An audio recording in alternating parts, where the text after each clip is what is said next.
Hai teman-teman Fabulatif, ayo kita mewarnai sambil mendengarkan dongeng. Selamat menyaksikan ya. Teko yang bisa menari. Dahulu kala ada seorang kakek miskin yang baik hati. Namanya kakek Ichiro. Pada suatu hari kakek Ichiro hendak berdoa di kuil.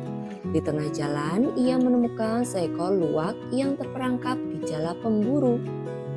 Kasihan sekali kau, luwak kecil, gumam kakek Ichiro iba. Ia lalu membebaskan hewan kecil itu. Ternyata luwak ini bukan sembarang luwak. Ia adalah luwak ajaib yang biasa disebut Mangusu. Aku harus membalas kebaikan kakek ini, pikir Mangusu. Ia lalu mengubah dirinya menjadi sebuah teko cantik dan melompat masuk ke dalam tas kakek Ichiro. Setelah lelah berjalan jauh, kakek Ichiro beristirahat di bawah pohon. Saat akan mengeluarkan sepotong roti bekalnya, ia sangat terkejut.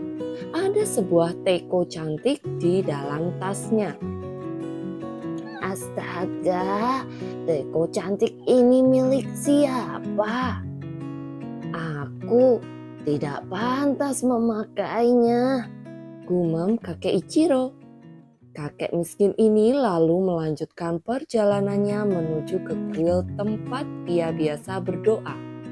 Di kuil itu ada seorang pendeta yang selalu mendoakan dirinya. Kakek Ichiro menghadiahkan teko cantik itu untuk sang pendeta. Terima kasih untuk hadiahmu. Kalau begitu, duduklah sebentar. Kita akan minum teh bersama, ujar sang pendeta. Pendeta kuil itu lalu memasak air di teko cantik itu. Namun, tiba-tiba terdengar suara tangisan dari teko itu. Sang pendeta sangat terkejut. Kakek Ichiro, teko ini mungkin ada hantunya, ujar sang pendeta. Ia lalu mengembalikan teko cantik itu pada kakek Ichiro sambil meminta maaf. Setelah selesai berdoa, kakek Ichiro pun berjalan pulang ke rumahnya dengan bingung. Ia tak habis pikir mengapa tekonya bisa mengeluarkan suara tangisan. Malam harinya, kakek Ichiro tidur di kamarnya. Ia terbangun mendengar suara kecil. Ia melihat ke sekeliling kamarnya. Ternyata teko kecil di atas meja kayunya tampak mengeluarkan ekor, kepala, dan tangan. Teko itu berubah menjadi si Mangusu luwak. Kakek Ichiro melompat kaget dari tempat tidurnya dan berkata, "Siapa kamu?" "Aku Mangusu, si luwak ajaib yang kakek bebaskan dari jala kemarin.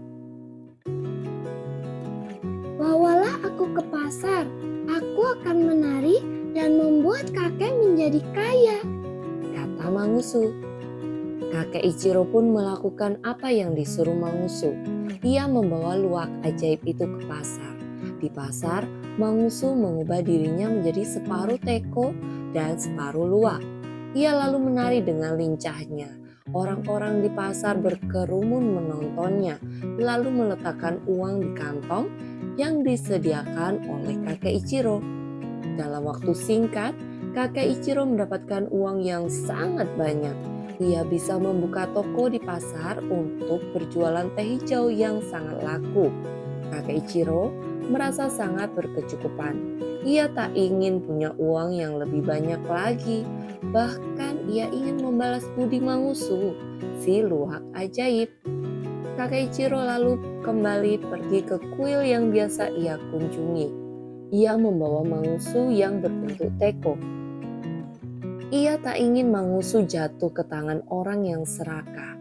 Ia lalu bercerita kepada pendeta di kuil itu, siapakah sebetulnya teko ajaib itu. Pendeta kuil itu kini mengerti mengapa teko itu menangis ketika diletakkan di atas kompor. Kini pendeta itu meletakkan teko cantik itu di rak mungil di dekat jendela. Setiap hari, Mangusu si teko cantik terkena sinar matahari hangat dari jendela. Setiap hari ia juga bisa mendengarkan merdunya suara doa-doa para pendeta, mengusu, bahkan bisa menyaksikan indahnya perubahan musim dari jendela kuil itu.